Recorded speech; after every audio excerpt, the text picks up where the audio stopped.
Honor. All right. So, Michael Corrado has been working for Nikon for 35 years, and he's been making pictures for over 40 years. His passion for photography includes genres like sports, wildlife, and performance arts. Most recently, his portrait work digs deep into the heart and soul of the subjects he follows while looking to help them and support them through their difficult journey. Although he has held many titles throughout his career, the title of House Photographer of the Ronald McDonald House of Long Island is definitely his most treasured. Let me introduce to the Nikon Theater stage with his program titled Portraits with Purpose, rock star Mike Corrado. Ready to go. Thank you. Thank you. Now that is the honor of all honors, Dixie Dixon introducing you to the stage. I have a little friend with me today. It's called Rainbow. And I wanted to get started by calling out to a very special little girl, Callie, who early this week had a 3-hour surgery for a disease she has called faces, where she had tumor removed within her face, and she's healing right now back at the house. And I got her big Rainbow a few months ago, so now I have little Rainbow to bring you. Callie, I will see you soon when I get home. You just got a little bit of the skinny on me, and I've been working for Nikon for 35 years. I've always been a passionate photographer. That came from my dad early on. But one of my favorite things to say is that we worked hard as a company to work with our best key influences to develop a really nice program called the Ambassador Program, which really has a moniker of mentor, motivate, and inspire. And that's what I'm going to try and bring to you to the stage today. So I'm going to shift gears, and all of the Nikon stuff that I've done for 35 years has been great, but I'm coming to you now as a passionate photographer just like yourselves. Someone who makes pictures every day, someone who may be addicted to pictures every day, and if you don't pick up a camera, you may understand this feeling of anxiety when you don't create art after you continually create art constantly. So balancing work, life, home, and business is something I try to do every day. But I'm here on behalf of the Ronald McDonald House for this particular program and talking about making portraits that actually change things, that influence things. Portraits that I would have been afraid to make a while back because I thought my emotional state would get too close or involved, and then realize that every little picture you create, every moment you create that helps tell this passionate story is another donation in the box to the Ronald McDonald House. So regardless of the charities that you work with, whatever your cause is, whatever your direction is, wherever your heart takes you, just understand that picture can be so powerful to change things. Because when you start to look at the 30,000 rolls of paper towels that they go through a month, or the water, any of the things that they need daily to host these amazing families that come to the house and make it easier for them to go through the tougher times, you'll understand why the pictures have such a power. So I am from New York, and the first portrait I have that I ever remember or still have in my possession is one my dad took. My dad was an avid photographer. And this is me with my mom. And you're going to hear me say things and repeat things time and time again. And you may have heard this stuff before, but it's always a great reminder about moments and gestures and little things that happen within a frame that grab somebody's attention. I'll start with pictures of me. How many of you love having your picture taken? Right? How many of you hate it when somebody posts a picture of you that you never saw before on the internet, like a social site, and you come from the side and I look like a bloated whale and I'm just not flattered by that picture.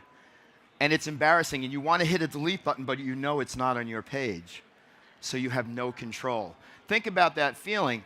And pictures should inspire us, but they should make us feel good, especially if they're photos of ourselves. So I always try to put myself on that side of the camera before I think about photographing somebody else and the way they shoot. This photograph was made of me at a festival a few years back by a wonderful guy, Tom Bowl, a great photographer. But I always want to remind myself that there's got to be humor in everything we do. And as tough as it is to embrace the emotional stuff, you always have to find the humor or the positive side to bring back some energy there. Remember just think about this. We know we're here, you already know this. The portrait of me is a headshot taken by Corey Rich, an Nikon ambassador. And the feedback that you send about your emotions through your portraits or your headshots says everything about you. You wanna know what this one says about me? It says I'm angry and too serious. So I have to break away from that and get a new headshot, but One of my buddies in the office, Eric Fries, he's got such an imagination. This was his thought of what this face looked like to him, right? Eric, thank you so much. You got some applause here. But think about that emotion, whatever it is that's being conveyed through that message of the face, and we'll talk about eye contact.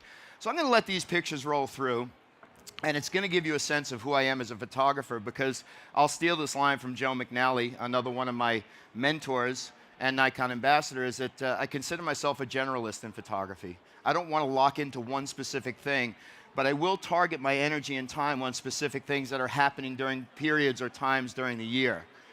But when it comes to the Ronald McDonald House, it's 24/7, all year long, because I want to be available when I can. And thanks to the graces and the beauty and the minds of those that attached Nikon to the Ronald McDonald House, that's how I got in, and we'll talk about that. I've gotten to a place in time in my life where I'm trying to put everything together, and everything's got to have a purpose. I'm 55 years old. I know I got a lot of time left. But how are the things that I'm doing, especially the sacrifice of time, making a difference for somebody else? I love rock and roll. I started a project that was called Drummer Love. It's in mid-flow. I don't know when it's going to ever end, but I got so frustrated photographing drummers from a pit because I couldn't make a good picture that I took a camera, took a very typical technique in photography, mounted that camera remote to make a hero shot of the drummer. Why? Because it makes the drummer feel good. You always get the front performers, right? You always get that great action of what's going on in front, but the drummers are always behind on the stage, and they're always at the back of the publicity photos. Why is that? So Daniel Adair Nickelback was the first photographer I ever worked with, but now I've transitioned this particular project into something that serves the Ronald McDonald House of Long Island. I will work with them. I will give them my time. I will shoot as many pictures as I want. They can use those pictures for promotion. That's the trade-off. If they use commercially, then we'll talk about something else. But they don't get any single picture unless they make a donation to the Ronald McDonald House. And they show me that they did that. And that's how I sort of weave this all together. So I get a lot of traveling in through Nikon. I have a lot of opportunities to work with some great photographers. I fuel my own passions in wildlife at a local lake. I love color in pictures. I love pictures that impact. So the first title before the pictures round was Impact, Energy, and Emotion. I don't care what subject you're shooting or what you're photographing. If you have those three elements within your photo, you have an image that has a chance to influence somebody. I love the interaction between animals or people. Again, those moments create opportunities. The gestures that they create together, how they connect together and show love, creates moments that we can appreciate. I mean, maybe you feel the cute lion with the lioness, and they're snuggling in the morning, and I was out with Ron McGill and one of our product managers, Lindsay Silverman, and beautiful morning light, but the first thing the lions do is they come together when they wake up in the morning or when they're let out into their pen. And so it's these moments and gestures that are going to carry on to everything that I do in photography. So without getting too technical, without getting too crazy with bullets, because I can't stand bullets in a PowerPoint presentation, these are the things that I think of constantly when I pick up a camera. And it never changes based on the situation. But when I'm making portraits of people, I'm looking at all of these things, from the connection that I have with the person first before the camera ever comes up, the genuine moments I'm about to create, the eye contact with somebody. You may not know this, but I got Malik right here in the front row, and I'm making eye contact with Malik, right? What are you doing? Are you letting me in? Are you telling me, get your eyes off me now because you're making me really nervous? But people let you in. They tell stories with their eyes. So I'm very, very locked into that notion of eye contact and how that expresses itself. The person expresses themselves within pictures. Location and timing is everything. When you see pictures from around the house, there's a beautiful playroom. And in that playroom, light comes through the ceiling. It's a glass ceiling. But I have to be really smart about the light when it comes through at different times during the year, during the day. We're about to do spring portraits at the Ronald McDonald House, and this is a better time of year because the light is out longer, and I'm not as quick to jump to a runaround flash that someone's holding for me as I'm bouncing around with these children. Do you ever photograph children on the run? It is not a fun and easy thing to do, and they run around this house like crazy. The lens choice that I'm going to have, I will tell you right now, 2 lenses that I use religiously, the 24-70 VR, and the 105-1.4. And I have each of them on different cameras, and I'm ready to go, so I don't have to make lens changes. I've got to work very, very quickly sometimes. But as you roll through some of the portraits that I've created, think about everything I've just said. And I'm going to let these run on their own. But the gesture, the eye contact, how I'm connecting with a subject, how the subjects are connecting with each other within a frame to create a different moment. Maybe just reflecting in Vietnam on a stairwell with a boat. Or it's a bride in Union Station. This happened to be shot for the D700 brochure, but we wanted the bride to do what the bride needed to do. Bobby Flay, that typical 2-minute portrait. And you have to react very quickly as a photographer for that environment to have someone work with you. My high school teacher, a good friend Evgeny, who's a professional bodybuilder. A lot of people ask, where do your subjects come from? I photograph a lot of friends, or I find situations, a steam engine restoration facility. Does anybody know Nick Ut? One of my favorite people. Shot a very famous picture of a naked Vietnamese girl running down the street after a napalm explosion. I love his face. Nick, if you're listening or you're looking, I love you. I love the character in his face and his eyelashes. I could kiss those cheeks all day long. But I found that I make better portraits of people that I know because of the connection and emotional connection that I have with them. John White, Pulitzer Prize-winning photographer out of Chicago. The gesture of his hands just coming up very quickly to change a moment, and it's not just a static picture. Headley Jones presented the other day, smoking a cigarette, kicking a little smoke out. Look at that face. And this is where eye contact comes into play so critically. So this is just an exercise that I did with Headley where he's in the same position, but the picture on the left, his eyes are looking off. Do you feel that same connection as the center image with the eyes looking at you? But look at the mouth now. Take into account other things that are happening around his face. The picture on the right, he's not smiling. Is it the same picture with the same impact? And that's not even close to me. So that picture right down the middle tells me that's Headley. That's what I want to do. I want to bring out the best of you in the portraits that I create. But my friend Alfredo is around the booth here somewhere. I created this little project called Eye Contact. I took a lot of the men in the Nikon building. No offense, women. You had to have a little bit of facial hair, and I photographed Alfredo. That was Regina, Madison during a D40X shoot, letting children be children when you're photographing them. And as I roll into the section about the house, this is so critical to me. I've studied the work of Tamara Lackey and other portrait photographers, people that photograph children, and I just want to connect with them. And how do you do that? I've asked a lot of advice through the years. Mark Cutler works for us. That's his little cutlet in the window. Gesture, expression, moment, impact. What does it mean to you? So now I take on the biggest challenge of my world. Nikon partners with the Ronald McDonald House and the Sunrise Summer Camp on Long Island, and I'm asked to take portraits in the house. So how am I going to make a difference? And I'll take you back to the time before I ever walked into the house and how difficult it was to get it together emotionally. Has anybody photographed in a situation where you're dealing with somebody who's very sick? It's a tough one, right? It's a tough situation to walk into because you don't know what to do.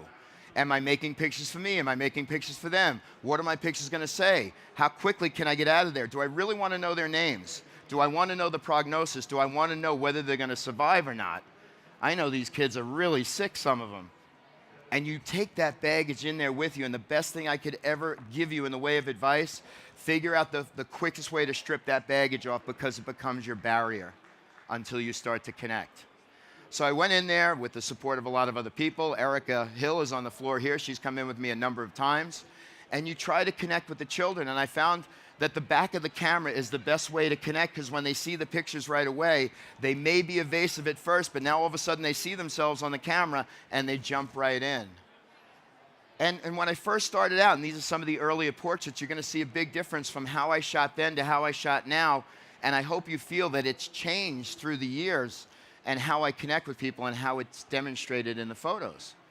But we try to do the best to create one thing that's so important to every one of these children. It's one word, is dignity. How can we make them look as dignified as we possibly can and still tell their story? Dress them up, make them look beautiful. They're already beautiful. And looking for props around the house.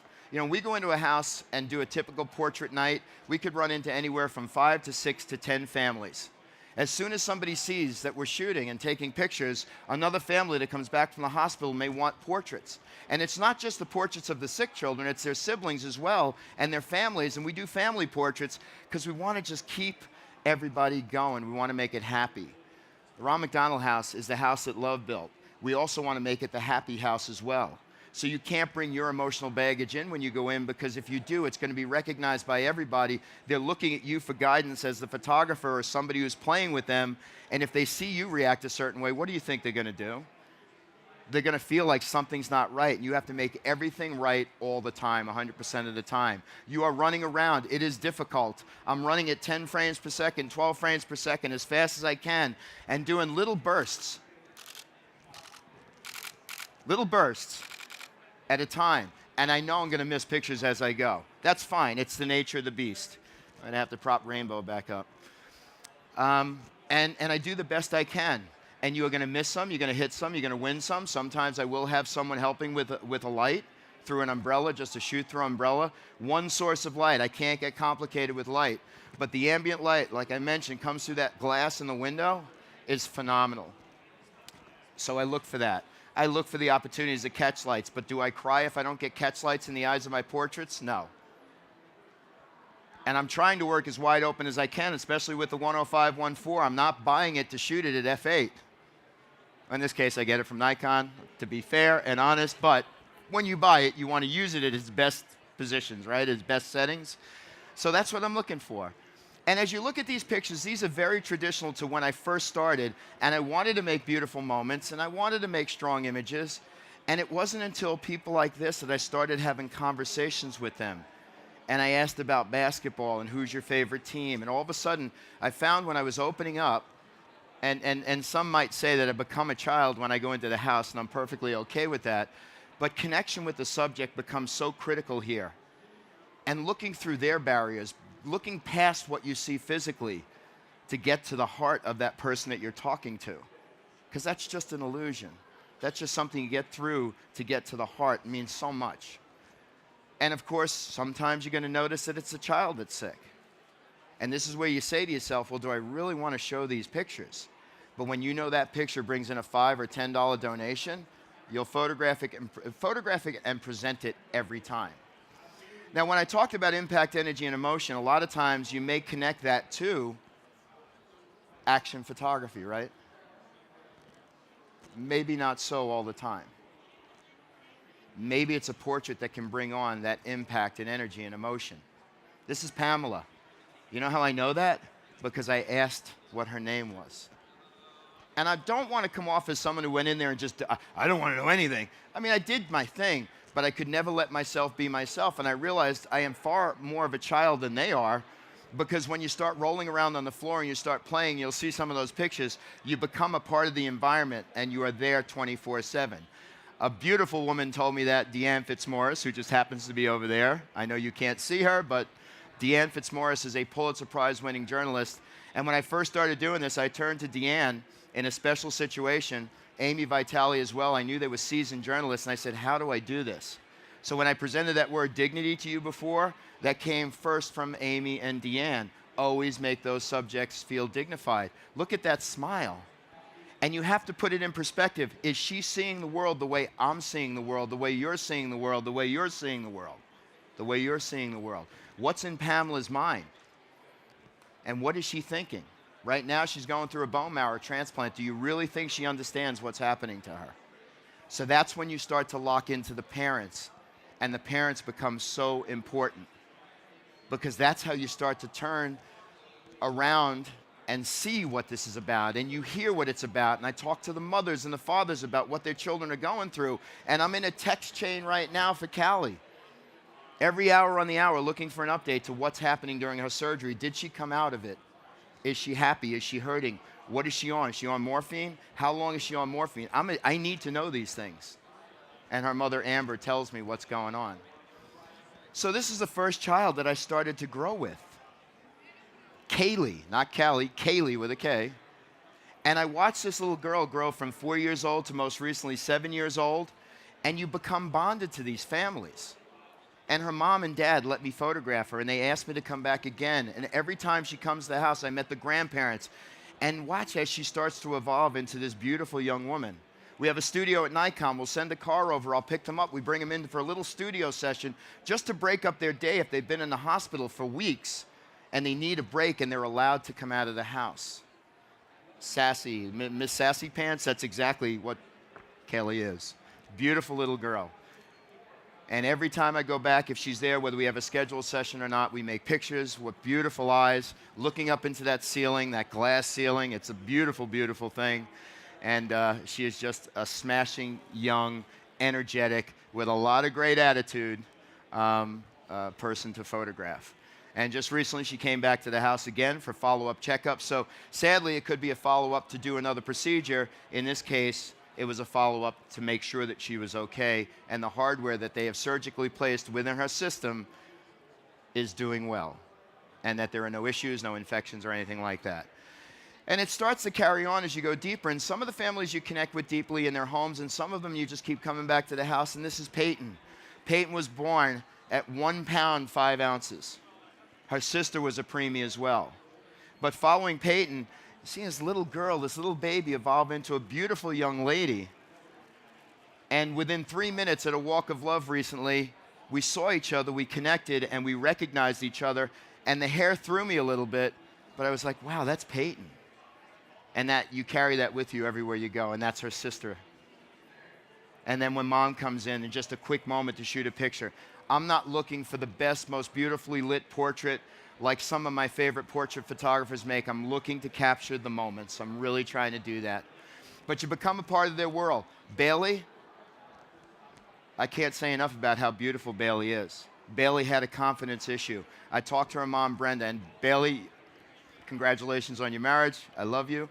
I talked to her mom, and her mom said she was really down. She has a shaved head. She's 21 years old. Anyone at 21, male or woman, male or female, would you love to shave your head at 21 years old? Maybe you would. Maybe it's a part of who you are. It's a good thing. But when someone calls you sir and you're a woman, it throws you off. I asked her mom, Brenda, give me 5 minutes. Let me come in for 5 minutes and try to show Bailey how beautiful she is, not because of her hair, but because of her smile and her eyes. And with a 105-1.4, I just attacked the eyes. And we looked in different positions, tried to do different things. Eye contact, no eye contact. And I think this is probably one of my favorite portraits ever of a beautiful young lady.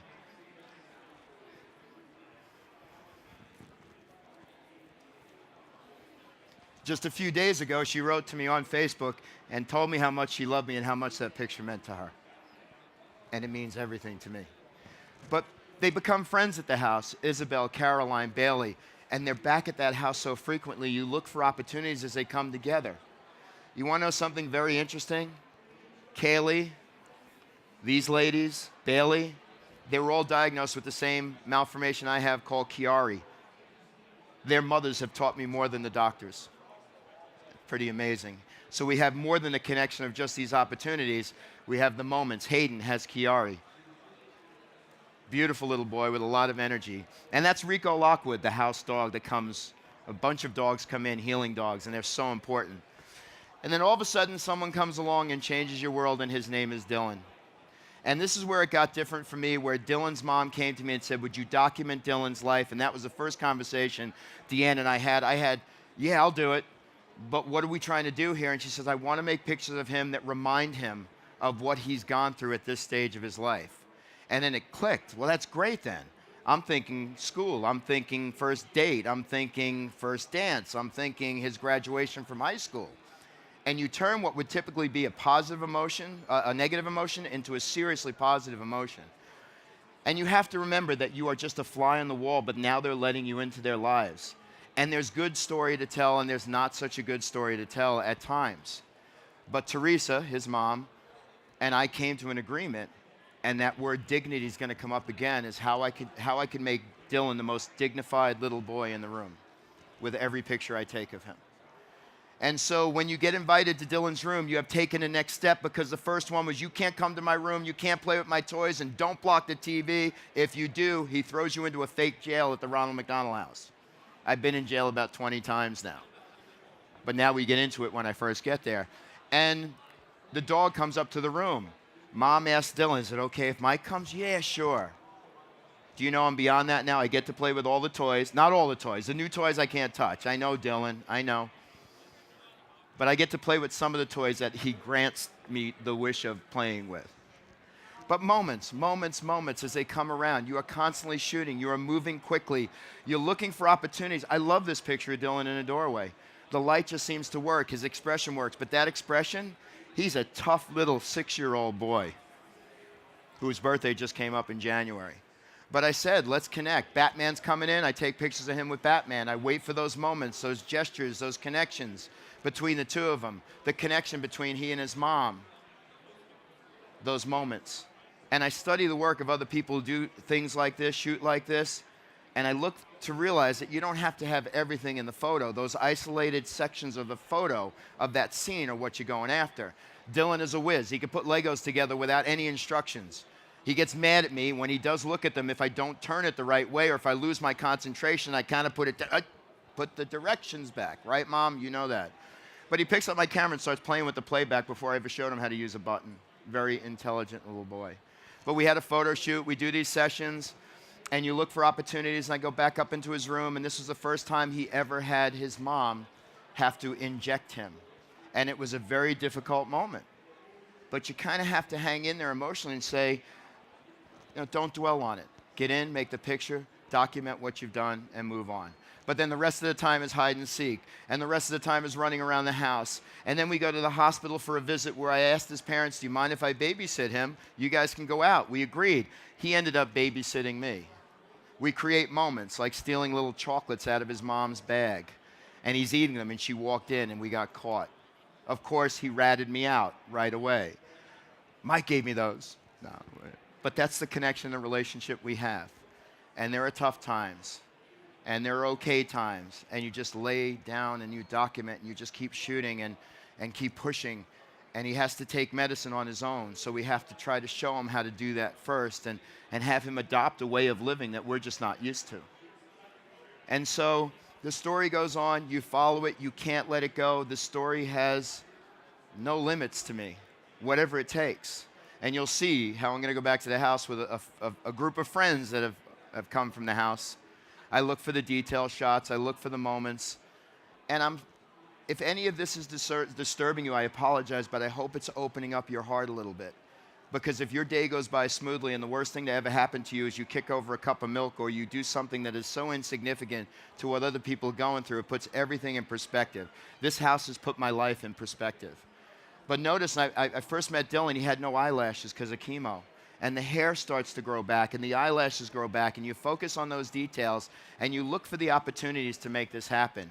We play. 9 times out of 10 now, the first time we connect is not going to be at a toy store. He does rest from time to time, but when we do connect, the first thing is a beatdown. We go at it right away. Cameras go on the ground, we go at it, and that's how we connect. First birthday for Dylan. First day of school, kindergarten. Do you remember your first day going to kindergarten, or maybe bringing one of your children or nieces or nephews to kindergarten? They let me into their world after we went to Dunkin' Donuts, we went to the school.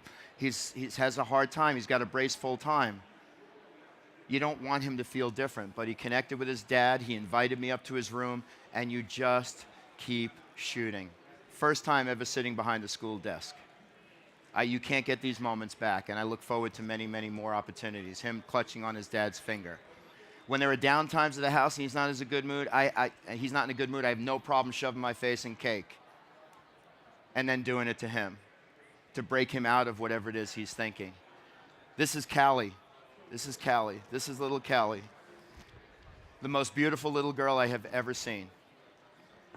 The most beautiful eyes, the most beautiful attitude. And a lot of the time we spend just communicating with each other. She's a beautiful little girl.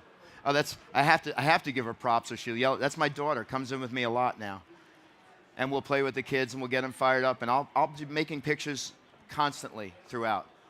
Beautiful light again coming up above. This is all natural light. I don't have a lot of time because you have to worry about medications, how tired they're going to get. You can't go into the house. If you sneeze that day, don't go to the house. If you're sick at all and you feel it coming on, you can't bring your germs to the house. But how do you not fall in love with these eyes? I mean, and look at her play. Look at the way she dances. Look at her approach to the world. I'm sorry, and I don't mean to be judgmental, but there are some people I come in contact with, my family and friends sometimes, I just want to whack them. Snap out of it, man. Tell me you're going through something significant. I'm right there with you. Tell me something's not working out and it has no bearing on changing life, and I have a harder time connecting. She has dogs at home. She connects with Rico. Lying down, getting down to their level, working for these opportunities. And then more children come. Zoe comes into my life. She has brain cancer. She was in remission. Now she's out. We're looking forward to those moments when she comes back into remission, and we're going to throw a party and make a lot of pictures. A beautiful little girl, beautiful mom. And what can I say? Sometimes your path is just not obvious. And now I know what my path is. I know what I've been put on this earth to do. And my dad gave me that. My mom gave me that. She was an artist. He was a photographer, a technician. And you follow the things that these children love. Vampirilla, I think, is the cartoon character. Let them dress up. Let them play. Look for those moments where they connect with you. And it brings a sense of peace to your own heart. And I think what I would say is the most important thing to remember is when you go in there, do engage, but remind yourself of one thing. It's not about you, it's about them. And when you look into their eyes, and you look at their friendships, and you look at their connection, I'm going to go back and photograph these three in the house next week when I return. I promised their moms that I would make fun of them publicly through a moment we had during a photo shoot during Christmas and the holiday season. But Amber in the middle, Teresa on the left, Safrano on the right. Amber had said, "This is a great picture of us. We love this picture because we remember the moment that it was taken." So as I connect this all together, Drew Scholes from Train made a huge donation to the house after we worked together over the summer. And if I can connect those things together and weave everything together, I think I've done my job. Thank you guys for spending time. We've got more great programs coming up. And I sincerely hope that I've just made you think a little bit more about the things you do daily. And if you're doing this stuff already, God bless you. And thank you guys for tuning in. And stick around for some more programs. Thank you guys.